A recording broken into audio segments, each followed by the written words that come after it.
Hello students, welcome to my class. So today I am here with part 3 of the story Mother's Day. So Mrs. Pearson and Mrs. Fitzgerald, their personalities were exchanged. Now Mrs. Pearson is having the personality of Mrs. Fitzgerald. She is bold, dominating, and Mrs. Fitzgerald is now a timid, fear-stricken woman, very not very sure of her actions, of her decisions. Okay, their personalities have now changed. Now Mrs. Pearson was afraid that what will happen if they are unable to change their characters in future. If she continues to live like Mrs. Fitzgerald, her personality becomes like Mrs. Fitzgerald. So Mrs. Fitzgerald said that even if it happens, she will enjoy it. Her life is not that bad. Understood? Now, Mrs. Pearson is now bold, dominating.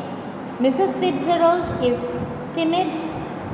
Now, Mrs. Pearson was telling Mrs. Fitzgerald not to worry. She said now everything she will set right. And she asked Mrs. Fitzgerald to go to her house, to go to Mrs. Fitzgerald's house, stay over there. So after some time she should come back to Mrs. Pearson's house and see how Mrs. Pearson is handling her children and her husband. Okay? So Mrs. Fitzgerald now, as Mrs. Pearson went to her house, and Mrs. Pearson is now bold enough, not afraid of anything, a person who cannot be subdued. She is now sitting in her house at the drawing room, okay, living room, and she has arranged the cards on the table, and she is smoking a cigarette, and she is waiting for her children and her husband to return. Okay. So now as she is waiting over there, who comes back home is her daughter Doris Pearson. Okay, so Doris Pearson returns. Now Doris Pearson is a young girl in her 20s. Okay, she is a young girl in her 20s, and to certain extent we can call her an ill-mannered child. Okay, a spoiled child rather, a spoiled girl. She doesn't have any courtesy. She doesn't know how to talk politely with her mother, and is a very, you can say, girl who wants to do whatever she wants to carry out without giving an answer to anybody. The moment she enters the house, even before she would take a glass of water or anything else, she starts ordering her mother, because that was the thing she was accustomed to do. This was the problem in Mrs. Pearson's life. Understood? That her children and her husband, they used to treat her like a servant, as if she is...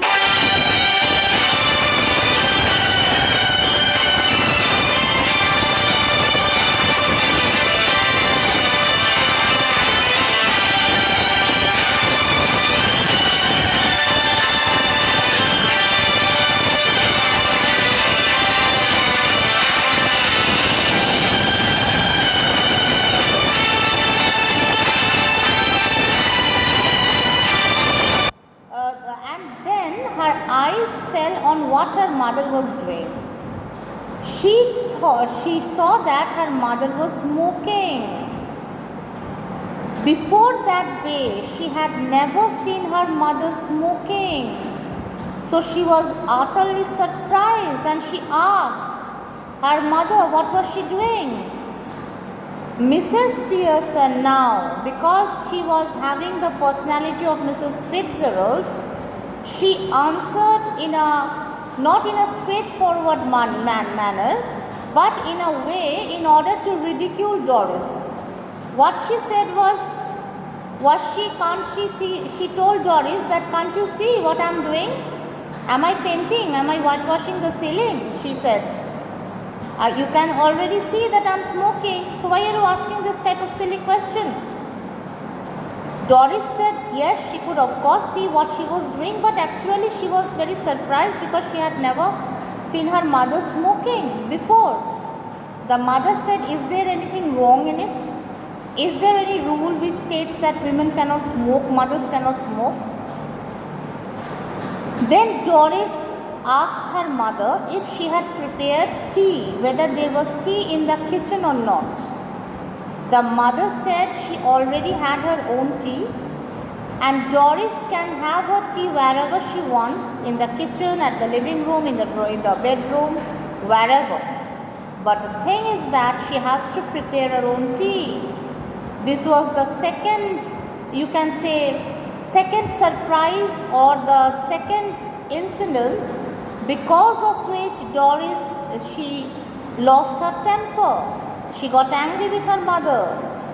She just could not believe that her mother had not prepared tea for her. And in addition, Mrs. Pearson told Doris that she might go out in the evening and she might have dinner outside. Till date, Mrs. Pearson had never gone anywhere. Only the children and the husband, they would go out in the evening. Mrs. Pearson would remain in the house, carrying out their orders, doing all the household chores. So Doris just could not believe her ears what her mother was saying. And Mrs. Pearson scolded her that why was she looking so surprised? Can't she go out? So Doris thought that maybe there was something wrong with her mother, maybe she was upset. So she asked what was the matter, and Mrs. Pearson again scolded her, asked her not to be silly in a very angry tone. She asked her not to be silly. Doris Pearson in return, she told her mother that she was not being silly, but her mother was rather silly and was treating her very badly. She has returned home after her day's work. She is tired, and instead of serving her tea, her mother is instead of serving her tea and not even ironing her silk dress, her mother is sitting over there smoking and enjoying cards. How can she be so inconsiderate? Doris asked. Mrs. Pearson did not reply anything, but she said that she does not like Doris' yellow dress. She told. Now all this behavior, all these things that she was saying, in order to hurt Doris intentionally, in order to teach her a lesson, in order to make her feel how a person feels when you see that other persons are so selfish towards you. No one is bothered about you. Everyone is thinking about his own comfort and his own life, how it matters, how the other person feels. She wanted to realize her daughter these things. Understood? So she told Doris that she never liked her silk dress. Doris said she likes her silk dress and she will definitely wear it in the morning. And then Mrs. Pearson asked her that who do you think will iron your silk dress? Doris said, why you, me? You will iron it every time you do the thing. Mrs. Pearson said, no, this time the dress is not going to get ironed itself. So what you have to do is you have to iron your own dress, she told her daughter. And then she did something which was not expected by Doris.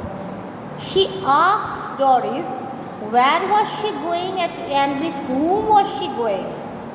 Now this was something that Doris was not ready to do, to answer, because she was not habituated to answer her mother so frequently. But sulkily she said that she was going out with Shirley Spence, a man known as Shirley Spence because he has invited her for a date. Again, Mrs. Pearson made fun. In order to annoy Doris, she made fun of Shirley Spence. Alright students, this much in this video. We will continue in the next video with the rest of the story.